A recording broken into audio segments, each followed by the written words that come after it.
Iyi ni radiyo ijwi ry'Amerika ivugira i Washington DC mu Kirundi no mu Kinyarwanda.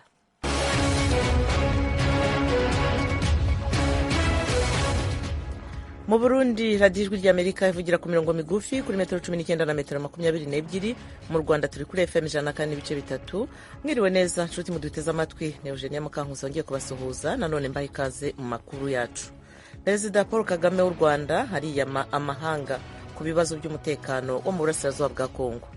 So I tell people, before you even get an answer from me as to what activities we are in Congo or about or not, you have to answer me why this problem is there. Why anybody would fire artillery across our border and kill our people. Umukuru w'igihugu Paul Kagame avuga ko mbere yo kubaza niba u Rwanda ruri muri Kongo cyangwa rutariyo, amahanga akwiye kubanza gusobanura impamvu ikibazo cy'umutekano muke muri icyo gihugu gikomeje. Yabivugiye mu mubonano n'abahagarariye ibihugu byabo i Kigali. Hagati aho imirwano ikaze hafi ya Sake mu ntara ya Kivu ya ruguru yajugunye abaturage ibihumbi hanze y'ibyabo, ubu barahunga berekeza mu mujyi wa Goma.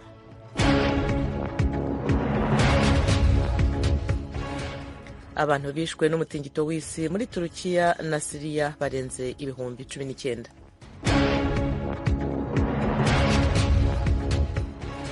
Naho perezida wa Ukraine Volodymyr Zelensky arasaba Uburayi kumwongerera intwaro. Aya makuru hamwe n'ayandi twabateguriye ni mu kanya ku buryo burambuye.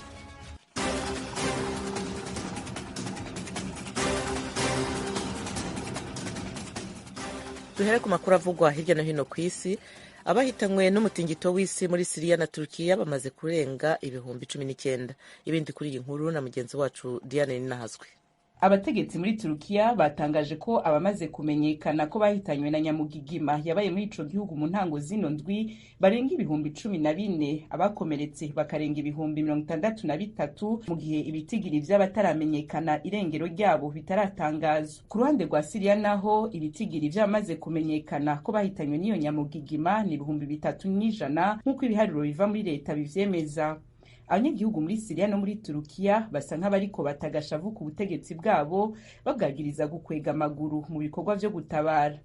Umwe mu banyagihugu wo mu ntara yitwa Hatay iri mu manuko bwa Turukiya yabwiye igisata c'ijwi rya Amerika muri ico gihugu ati: ndatahura ko bashobora kumara amasaha 10 bataraza kudutabara, ariko kumara iminsi 2 bataraduserukako ntivyumvikana. Nta mazi dufise yo kunwa. Umugore n'abana 2 w'uwo mugabo hidogeye kuri mikoro z'ijwi rya Amerika muri Turkiya bari mu bari baguwe ko n'inyubakwa yasenyutse. Muri rusangi Turkiya yemeza ko yarungitse abajeje gutabara bagera ku bihumbi 110 mu ntara zitandukanye zasinzikajwe na nyamugigima. Abo bakaba bariko basahirizwa n'imodoka bivanaho ibibonimoka bigera ku bihumbi 5,500. Igihe President wa Turkiya Recep Tayyip Erdogan yagendeye intara ya Gaziantep iri mu zasinzikajwe cane n'iyo nyamugigima, yavuze ko atahura agashavu k'abasanga ibikorwa vyo gutabara bigenda buke buke, ariko yumvikanisha ko ibiza nk'ivyo bigoye kwitegurira kandi ko n'ibihe vy'imbeho ico gihugu kirimwo bitavyorosha. Iyo nyamugigima yabaye muri Syria na Turkiya niyo ya mbere ihitanye abantu benshi ku isi yose, inyuma y'iyahitanye abagera ku bihumbi 200 mu Buyapani mu mwaka wa 2011. Perezida wa Eritrea Isaias Afwerki arahakana amakuru avuga ko abasirikari be bahonyoye uburenganzira bwa muntu mu ntambara yo muri Tigray mu majyaruguru ya Ethiopia. Fidel Niyongabo aratubwira ibindi. Mu kiganiro yahaye abamenyesha makuru ari Nairobi ku mugwa mukuru wa Kenya, Perezida wa Eritrea Isaias Afwerki yavuze ko ibirego vy'uko inteko z'igihugu ciwe zahonyanze agateka ka muntu mu ntambara yabereye muri Tigray ari ibintu biri mu mitwe y'abashaka kugiramira umugambi w'amahoro kandi ari amakuru y'irementanya.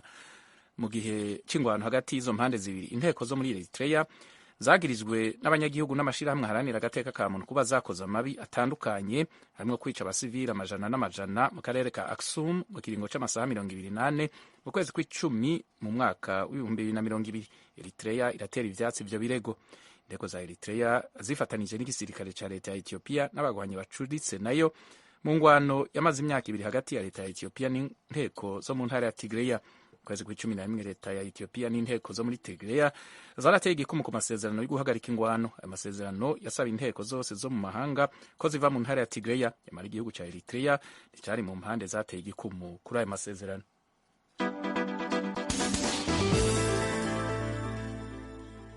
Perezida wa Ukraine Volodymyr Zelensky yongeye gusaba Uburayi intwaro zo kurwanya Uburusiya no gutangira ibiganiro byo kwinjiza igihugu cye mu muryango w'ubumwe bw'Uburayi. Geoffrey Mutagoma arakomeza iyi nkuru. Ageze ijambo ku nteko ishinga amategeko y'ubumwe bw'Uburayi, Perezida Volodymyr Zelensky yashimiye abakozi bawo inkunga bakomeje gutera igihugu cya Ukraine. Yavuze ko kizegukana intsinzi kandi kizaba mu muryango w'ubumwe bw'Uburayi. Perezida w'inteko ishinga amategeko y'umuryango w'Uburayi Roberta Metsola yavuze ko ashyigikiye ubusabe bwa Perezida Zelensky kandi ko Uburayi butazabwubahiriza mu magambo gusa ahubwo buzaherekeresha ibikorwa. Metsola yasabye ibihugu bigize uyu muryango kugira icyo bikora ku busabe bwa Perezida Zelensky vuba na bwangu kuko Ukraine ikeneye gutsinda urugamba ubu nonaha. Joseph Borrell ushinzwe ububanyi n'amahanga mu bumwe bw'Uburayi yemeje kuri uyu wa kane ko hari gahunda zo kongera inkunga ya gisirikare Uburayi buha Ukraine. Aza kugeza ijambo rye ku nteko ishinga amategeko y'Uburayi, Perezida Zelensky yaraherekejwe na mugenzi we Emmanuel Macron w'Ubufaransa. Perezida Zelensky yari mu ruzinduko rw'iminsi 3 mu bihugu by'Uburayi aho akomeje gushakisha inkunga yo guhangana n'ingabo z'Uburusiya mu ntambara izaba yujuje umwaka umwe itangiye itariki 24 z'uku kwezi. Muri Afurika y'Epfo abaturage barimo barotsa igitutu Perezida Cyril Ramaphosa kugira ngo habahe ibisubizo by'ikibazo gikomeye cy'amashanyarazi mu ijambo ageza ku gihugu uyu munsi. Fidel Niyongabo yaduteguriye inkuru. Perezida Ramaphosa ahanganye n'ikibazo gikomeye cy'umuyagankuba ucika kimaze igihe hamwe n'urugero rw'ubushomeri ruri hejuru cyane. Ibiciro by'ibifungurwa n'ibitoro biri hejuru navyo nyene biri mu vyadomwe ku rutoke ko biri mu bituma ubuzima butera buzimba kurushiriza kubirabure basanzwe ari bo benshi mu gihugu. Imyerekano y'abanyagihugu bakenye yarabaye mu bice bitandukanye vyo muri Afurika y'Epfo. Bagiriza leta ko yananiwe kubaronsa ibintu vyankenerwa nk'amazi, isuku n'uburaro. Umuyagankuba ugumucika wiyongeye ku bindi bibazo vy'ubutunzi mu gihugu birimwo urugero rw'ubushomeri rurenga ibice 30%. Afrika y'Epfo yatakaje ubuzi imiliyoni 2 mu gice c'ikiza ca COVID-19. Ushikiranganje ajejwe amasoko ntanganguvu muri Afrika y'Epfo Gwede Mantashe mu ndwi heze yabwiye abari mu nama ku bijanye no gucukura ubutari mu gisagara ca Cape Town ku butunzi bw'igihugu butakaza amafaranga arenga imiliyoni 56 ku munsi bivuye ku kibazo c'umuyagankuba. Ico kibazo kirageramira ingo z'abanyagihugu, amahinguriro n'ibibanza bikorerwamwo ibikorwa vy'ubudandaji mu gihugu c'abantu imiliyoni 60. John Steenhuisen ayoboye umugambwe utavuga rumwe na leta Democratic Alliance yatangaje ko atavyinshi yiteze ku ijambo rya Perezida Ramaphosa. Yatangaje ko atacora Ramaphosa atangaza uno musi ku wa kane kiza guhindura uko ibintu vyifashe mu gihugu. Yavuze ko ahubwo ariwe yatumye igihugu kija mu bibazo kirimwo mu kiringo c'imyaka 5 irangiye. Avuga ko yabaye imfagusa. Fidel Niyongabo tujye noneho muri Malawi aho abantu bahitanywe na kolera barenga 1,300. Akaba ari cyo cyorezo cy'indwara cya mbere gikaze mu mateka ya Malawi. Nivyo Charles Mwansambo umutegetsi akomeye ajejwe amagara y'abantu muri Malawi yatangaje ko gushika ejo kuwa gatatu abantu bari bamaze kwemezwa ko banduye kolera mu gihugu bari 4,284 mu gihe aho yari imaze guhitana ari 1,316. Kolera yatanguye kwiyadukiza muri Malawi mu mwaka wa 2022.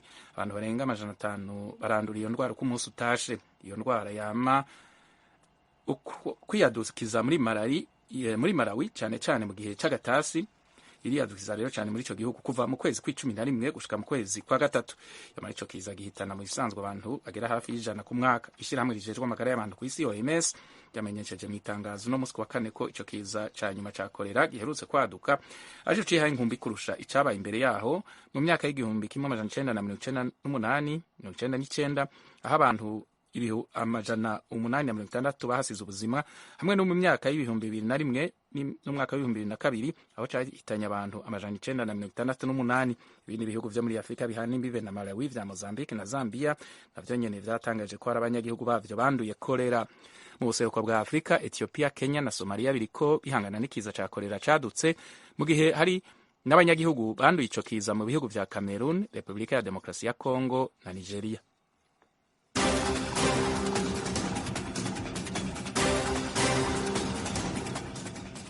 ayo yari amwe mu makuru avugwa hirya no hino ku isi, bagejweho na Fide Niyongabo na Diane Nahazwe na Geoffrey Mutagoma. Ni kuri radiyo yanyu Ijwi ry'Amerika i Washington DC mu Kirundi no mu Kinyarwanda.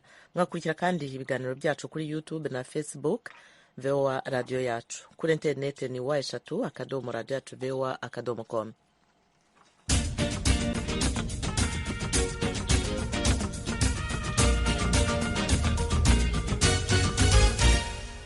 radiyo Ijwi ry'Amerika i Washington DC mu Kirundi no mu Kinyarwanda.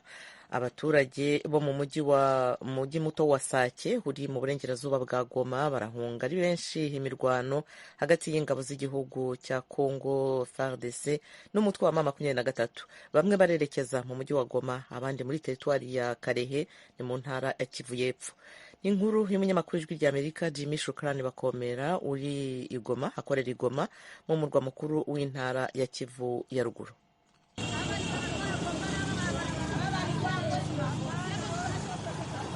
Aha turi ni mu gace kitwa Mubambiro, kari mu birometero 2 gusa uvuye mu mujyi muto wa Sake uri muri teritwari ya Masisi. Aha kandi ni mu birometero 25 mu burengerazuba bw'umujyi wa Goma, umurwa mukuru w'intara ya Kivu ya ruguru. Aka gace kazungurutswe na parike y'ibirunga iva muri teritwari ya Masisi yerekeza muri Kalehe mu ntara ya Kivu y'Epfo.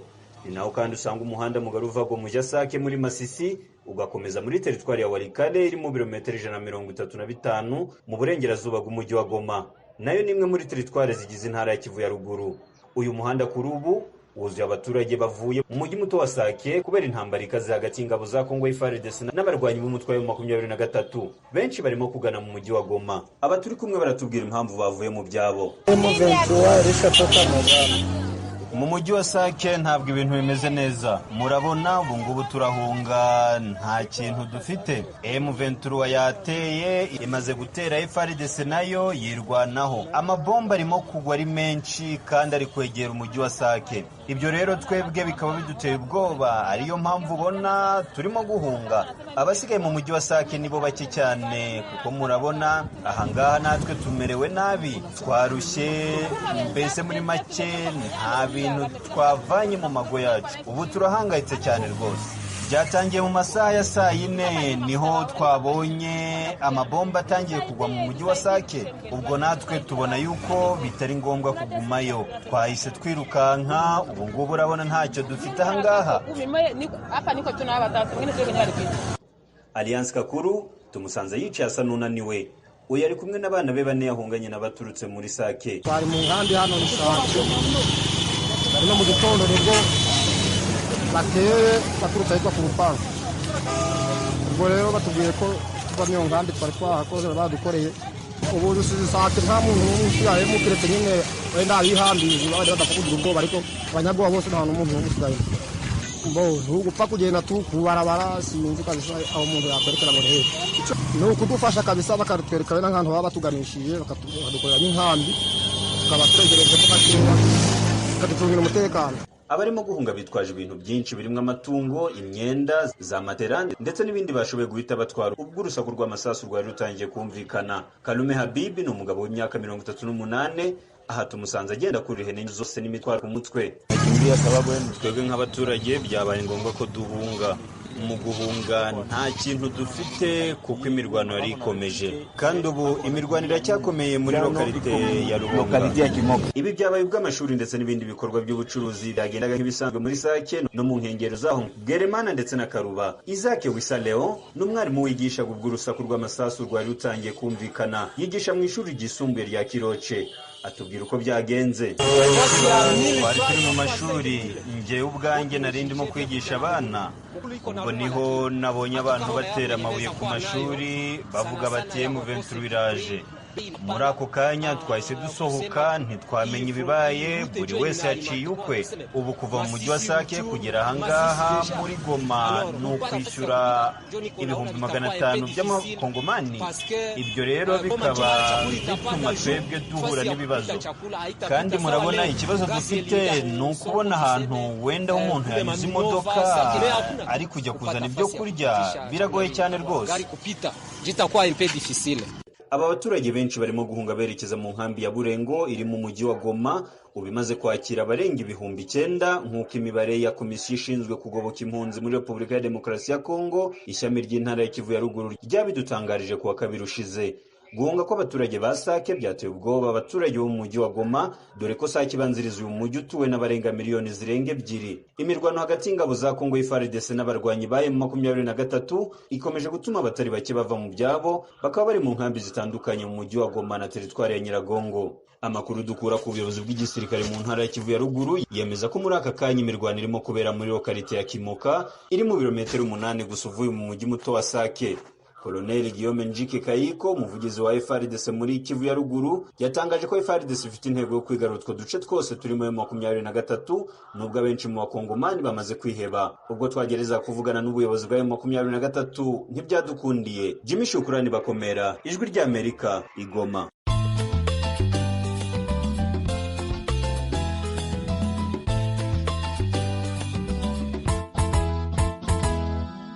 arakoze mugenzi wacu Jimmy Shukrani Bakomera. Tukiri ku kibazo cy'umutekano wa Kongo, umukuru w'igihugu cy'u Rwanda Paul Kagame avuga ko Repubulika ya Demokarasi ya Kongo ikwiye gukemura ibibazo byayo aho kubigereka ku Rwanda. Temistokle Mutijima yakurikiranye ijambo rya Perezida Kagame yavuze mu nama yagiranye n'abadiplomate bahagarariye ibihugu byabo i Kigali. Muri iki kiganiro ngarukamwaka kiba kigamije kwifuriza abahagarariye ibihugu byabo mu Rwanda umwaka mushya, Perezida Kagame yibanza hanini ku ntambara n'amakimbirane yo mu burasirazuba bwa Kongo, by'umwihariko ku ntambara y'umutwe wa M23 yateje umwuka mubi hagati y'igihugu ayoboye na Kongo. Umukuru w'u Rwanda yavuze ko icyo ari ikibazo gikomeza kugenda kigaruka ariko ntihashakwe igisubizo nyacyo. Ikibazo kiri hagati yacu Rwanda na Kongo n'ibibera mu burasirazuba bwa Kongo tukimazemo imyaka irenga 20, kandi ibintu bikomeje kuba nk'ibyo dufite uyu munsi, bisa nkaho byongera bigaruka nka nyuma ya buri myaka 5, kandi bikaza bisa nk'ibyabaye mbere. Nk'ikibazo gihari none cyari cyabaye mu myaka 10 ishize mu 2012, kikitabwaho mu buryo bunyuranye ariko byose birasa. Perezida Kagame yanenze umusaruro w'ubutumwa bwa Loni muri iki gihugu gituranyi, yavuze ko butwara amamiliyari y'amadolari ariko nta gifatika bugeraho. Nibwiraga ko buriya butumwa bwashyizweho ngo bugerageze gukemura bimwe mu bibazo biri muri kiriya gihugu, bigakorwa ku nyungu za kiriya gihugu ariko no ku nyungu z'ibihugu bituranye bigiraho ingaruka, ariko ibyo ntibiba. Nk'uko nababwiye, ibyabaye mu 2012 byongeye kwisubiramo mu 2022, kandi turacyakomeje. None ni ikihe kibazo turimo gukemura mu by'ukuri nk'umuryango mpuzamahanga u Rwanda rubereye agace gatoya cyane mu biwugize? Niki tugamije kugeraho? Mu gihe byinshi mu bihugu bikomeye byagiye bihamagarira u Rwanda guhagarika inkunga rushinjwa gutera inyeshyamba za M23 mu ntambara zihanganyemo n'igisirikare cya leta ya Kongo, umukuru w'u Rwanda yashinje ibyo bihugu kwirengagiza ukuri nkana kubera inyungu byaba bikurikiranye muri Kongo. Perezida Kagame akavuga ko gusohora amatangazo yamagana u Rwanda bisa n'ibyambura leta ya Kongo inshingano zo gushaka umuti w'ibibazo bikazihirikira ku gihugu cye. Aha kandi akaba yashinje mugenzi we Felix Tshisekedi wa Kongo guhindura imvugo no kwisubiraho ku masezerano agirana n'abandi bategetsi bagenzi be. This person has dishonored dozens of agreements he has made with the people. Uyu muntu yagiye yanga kubahiriza amasezerano menshi yagiranye n'abantu. None wowe wibwira ko hari icyo azubahiriza ku byo mwavuganye? Harimo yewe n'ubushize ubwo twari Bujumbura twaraganiriye, yarahari hamwe n'aba hafi ye, ari mu biganiro atanga ibitekerezo, twandika itangazo tumenyesha abantu ibyo twaganiriye n'igikurikiraho. Itangazo ryarasomwe, ariko ku munsi wakurikiyeho itangazo rivuguruza risomerwa i Kinshasa. The opposite communique is read in Kinshasa. Ku itangazo ryasohotse nyuma y'inama y'abakuru b'ibihugu byo mu karere iheruka kubera i Bujumbura mu Burundi, leta ya Kongo ivuga ko ibirikubiyemo itabyemera kandi n'umukuru wayo atarisinye, yivuga ko amasezerano yemera ari aya Rwanda.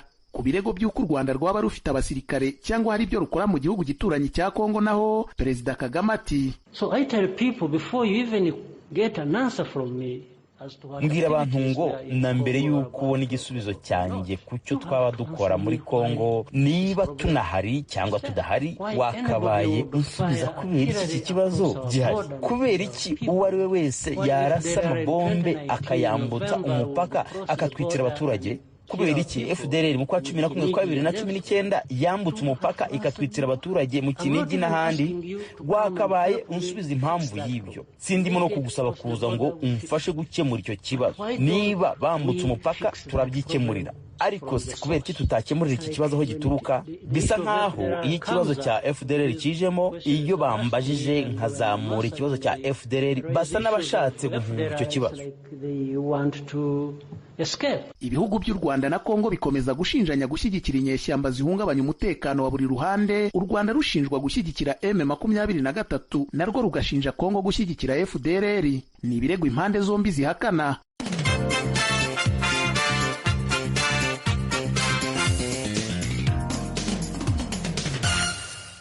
radiyo ijwi ry'Amerika ya Washington DC mu kirundi no mu kinyarwanda. Ibiganiro byacu birakomeje. Mu Burundi mu gice cya mbere cyonyine cy'umwaka w'amashuri 2022-2023 abana bo mu mashuri y'intango n'ayisumbuye barenga 4,000 bataye amasomo mu ntara ya Bubanza iri mu burengerazuba bw'igihugu. Mugenzi wacu Eloge Wirikaneza ukorera i Nairobi muri Kenya araduha inkuru irambuye.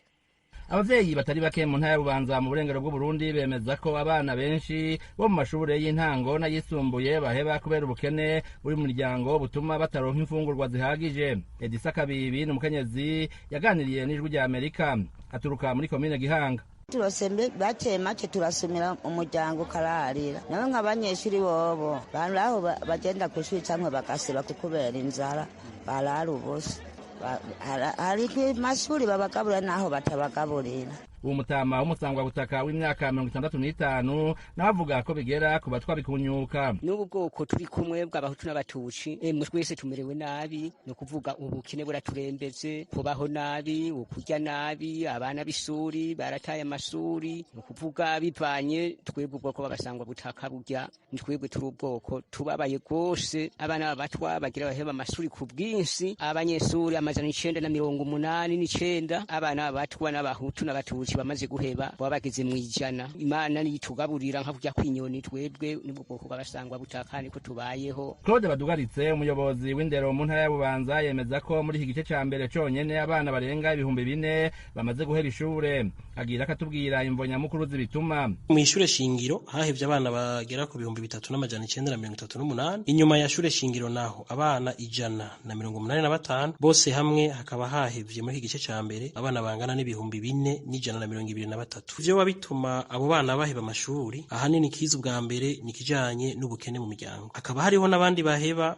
kuko bagiye kubaka hataragera, n'abandi bakaba baratwaye inda batifuza. Emmanuel Ngendabanka umuhanuzi ajejwe imibano wa Buramatari wa Bubanza avuga ko abana baheba ishure batera ibibazo mu kibano. Nk'akarorero yemeza ko abenshi baca baja mu muyayuramutwe abandi mu busuma.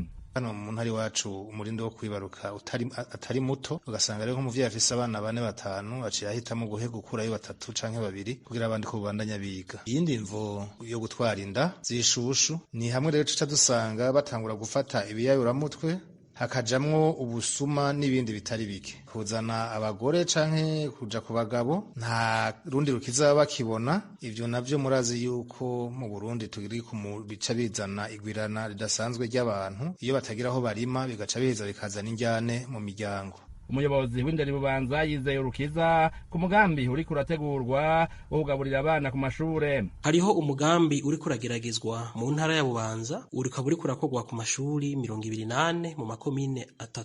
Uko twari tumenyereye muri ayo makomine niho hava ibitigiri by'abana baheba ku bwinshi, ariko kubera uwo mugambi uri kurageragezwa wo kugurira indya aho nyene bakaca bazigaburira abana uri kurakorwa ku mashuri 28, vyaciye bigaragara ko kuri ayo mashuri atabana bahevye, ahubwo n'abari barahevye baciye bagaruka bazagaruka kandi ku ishuri kubera yuko babonye ko hariho imfungurwa ziri kuri ayo mashuri bazofungura gushika mbere no mu kwezi kwa kane. Ubuyobozi bw'intara naho barafashe ingingo zitari nke zituma n'abanyeshure bahevye cane cane ababiterwa n'inda zitifujwe basubira ku ishure. Twarashizeho imigwi izirakurikirana kugira ngo tumenye abateye inda abanyeshuri, maze bamenyekanye tugaheza tukamenya se wiwe nyina wiwe n'ivyo bakora, maze uwo muntu yateye inda uwo munyeshuri agafatwa tukamushengeza mu butungane kugira n'ejo canke hiyejo ntasubire. Hariho kandi ingingo nziza yafashwe yo gusubiza ku ishure uba yatwaye inda mu gihe yavyaye. Twarashizeho n'ingingo yuko umuyobozi abonye umwana atakiza ku ishure yatumye ko umuvyeyi akabona aragambaraye araheza wenyene akoranye na komite shingwashure agaja kurondera n'umukuru w'umutumba bakaja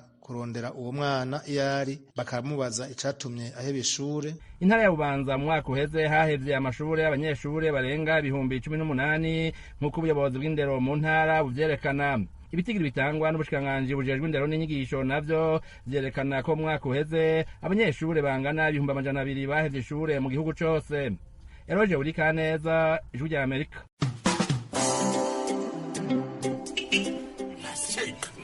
Igira hirya ariko madamu winyegera ariko abanyabugongera ntabwo njya mbizera muri abanyamitwe ngo jewe duwibugo yego rata uri umunyarusangi kazi kuko nibo bagenda binyozora nk'inka zabo ariko abirasi bimuhumuruka mani shofe wenda unashaka uri wacu rusangi uradutwara neza kandi ndakwizeye mie kwetu ni bugo ndiyo bugo wiki ni ukuvuga ko buri wese muri twebwe yagiye yibeshya ku wundi yapapapapapa shofe twigende kombo taxi yaje. Taxi ikorera hafi y'umupaka ishobora gute gutwara abantu baturutse mu mihingo yose kandi bafise byinshi bibatandukanye. Kombo taxi muyitegurirwa kandi mukayigezwaho na La Benevolencia Royal.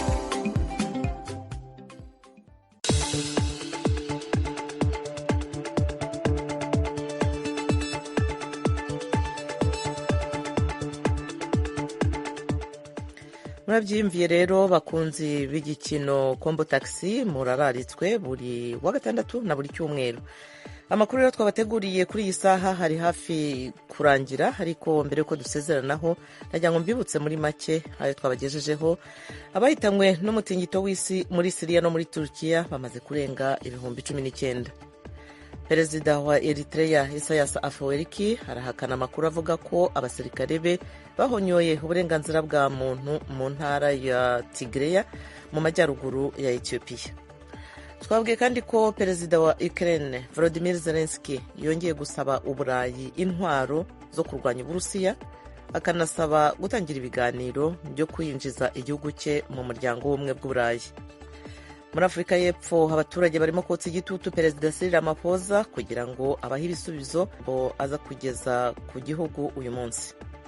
Naho muri Malawi abantu bahitanywe na kolera, indwara ya kolera barenga 1,300. Nicyo cyorezo cy'iyi ndwara cya mbere gikaze mu mateka ya Malawi. Twabwiye kandi ko abaturage bo mu mujyi muto wa Sake uri mu burengerazuba bwa Goma muri Repubulika ya Demokarasi ya Kongo barimo guhunga ari benshi imirwano hagati y'ingabo z'igihugu n'umutwe wa M23 ingabo za FARDC. Bamwe rero barerekeza mu mujyi wa Goma muri teritwari ya Karehe mu ntara ya Kivu. Mu makuru yacu kandi twanababwiye ko umukuru w'igihugu cy'u Rwanda Paul Kagame avuga ko Repubulika ya Demokarasi ya Kongo ikwiye gukemura ibibazo byayo aho kubigereka ku Rwanda. Twanababwiye ko mu Burundi mu gice cya mbere cyonyine cy'umwaka w'amashuri 2022-2023 abana bo mu mashuri y'intango n'ayisumbuye barenga 4,000 bataye amasomo mu ntara ya Bubanza iri mu burengerazuba bw'igihugu. Nshuti rero mwari muduteze amatwi naha dusoreje, tukaba kandi tubashimira cyane kuba mwaduteze amatwi, tubararikira n'ibindi biganiro byacu. Ku buhanga bw'ibyuma mwari muri kumwe na Engineer Cornelius na Nadia Taha, naho kuri mikro mwari kumwe nanjye Eugenia Mukankusi. Tubararikire rero ibindi biganiro bya radio yanyu Ijwi rya Amerika kuri metero 19 na metero 22 mu Burundi, naho mu Rwanda mudusanga kuri FM 104 n'ibice bitatu. mwakoze rero, mukomeze kandi kugira ibihe byiza, mugubwe neza, amahoro iwanyu mu banyu no mu byanyu.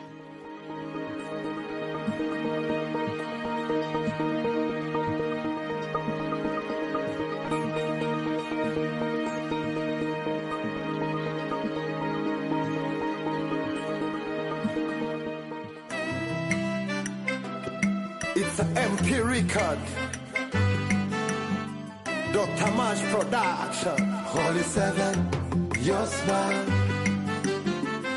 Nasiki